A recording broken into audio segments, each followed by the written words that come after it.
ایک اور سوال ہے جو کہ یقیناً بہت سارے لوگوں کے ذہن میں آتا ہوگا کہ زکوٰۃ واجب کس پہ، یہ تو آپ نے بتا دیا، لیکن ہم دے کس کو سکتے ہیں؟ میں ایک ایگزامپل کوٹ کرنا چاہوں گی. میری جو میڈ ہے وہ نان مسلم ہے اور اس نے مجھے کہا کہ باجی آپ جو زکوٰۃ کے پیسے دیتے ہیں وہ آپ مجھے دے دیں، لیکن میرے میاں نے کہا کہ نہیں جی ان کو زکوٰۃ نہیں دینی بنتی. سو پلیز ذرا یہ بھی آپ اگر بتائیں. 8 مصارف ہیں قرآن مجید نے سورہ توبہ کی آیت نمبر 60 کے اندر ان کو بیان فرما دیا. ٹھیک ہے. انما الصدقات للفقراء والمساکین والعاملین علیہا والمؤلفۃ قلوبہم وفی الرقاب والغارمین وفی سبیل اللہ وابن السبیل. زکوٰۃ کس کو دی جائے گی؟ وہ بالکل 8 کیٹیگریز ہیں قرآن نے بیان کر دی. جو آپ کا کویسچن ہے، نان مسلم کو صرف ایک صورت میں زکوٰۃ دی جا سکتی ہے جب اس کی تالیف قلب مقصود ہو، یعنی اس کا دل اسلام کی طرف مائل ہے، وہ سٹڈی کر رہا ہے، اور عین ممکن ہے سوشل یا فائنانشل بیریئر ہے اس کے راستے میں کہ وہ اسلام کی طرف نہیں آ پا رہا اپنے کسی بیریئر کی وجہ سے، تب آپ اس کو سپورٹ کے طور پر زکوٰۃ دیتے ہیں اور اس کا دل مائل ہو جائے اسلام کی طرف، تب ہے. ادروائز نان مسلم کے لیے زکوٰۃ نہیں ہے. کیوں نہیں ہے؟ زکوٰۃ تو آپ نے دی 40واں حصہ، 39 حصے جو آپ کی ضرورت سے زائد ہیں، آپ کی حاجت اصلیہ سے زائد ہیں، سال بھر آپ کے پاس محفوظ رہے، موجود رہے، وہ آپ کے پاس ہیں، تو وہ 39 حصوں میں سے بھی خرچ کیا جا سکتا ہے. صرف یہی تو نہیں کہ جو زکوٰۃ ہے وہی دینا ہے. اس لیے کسی بزرگ سے کسی نے پوچھا بھی زکوٰۃ کس پر فرض ہوتی ہے؟ ہم تو یہی کہیں گے بطور فتویٰ کے کہ مالدار پر زکوٰۃ ہے، غنی پر زکوٰۃ ہے، صاحب نصاب پر ہے.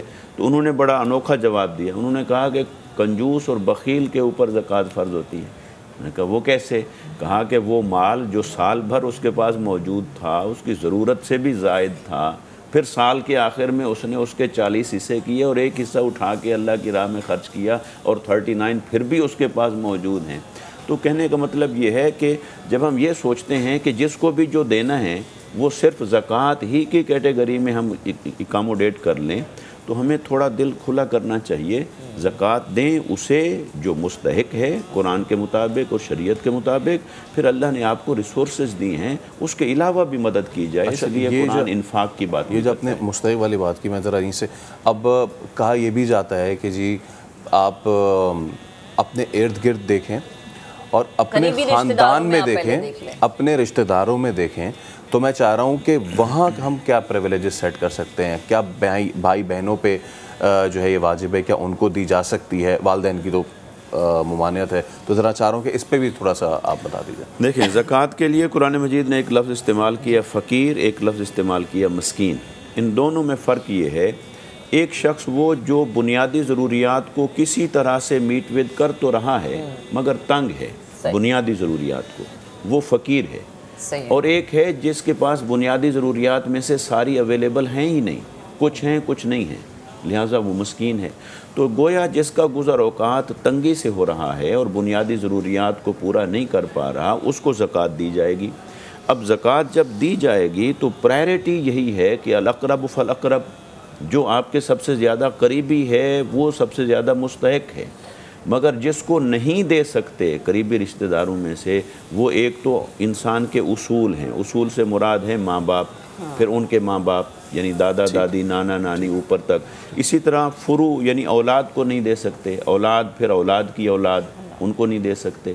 میاں بیوی ایک دوسرے کو زکوٰۃ نہیں دے سکتے. جو کوئی کسی کی کفالت میں ہے اس کو زکوٰۃ نہیں دے سکتے، کیونکہ اس کا بینیفٹ پھر پلٹ کر اسی کی طرف آ جائے گا. اس کے علاوہ بہن بھائیوں کو دے سکتے ہیں، رشتہ داروں کو دے سکتے ہیں، چچا ہے، پھوپھی ہے، جو بھی قریبی رشتے ہیں، بلکہ وہیں سے شروع کرنی چاہیے زکوٰۃ. اور ہمارے ذہن میں کیا آتا ہے، اس کو میں کیوں دوں زکوٰۃ، اس نے تو فلاں موقع پر میرے ساتھ یہ کیا تھا، اس نے یہ لفظ بولا تھا. تو بات یہ ہے کہ یہ جو ہم زکوٰۃ دے رہے ہیں یہ ہمارا مال نہیں ہے، یہ اللہ کا مال ہے، اور ہم نے اللہ رب العزت کے حکم پر اس کو دینا ہے جو اس کا مستحق ہے. اس لیے تو صلہ رحمی کا سب سے زیادہ فوکس کروایا گیا ہے کہ رشتہ داروں کے حقوق کو آپ ادا کریں. لہٰذا رشتہ داروں میں مستحق ہیں ان کو دیں، پھر ہمسائیگی میں دیں، پھر جہاں زیادہ ضرورت ہے وہاں اس اعتبار سے پرائرٹی سیٹ کریں.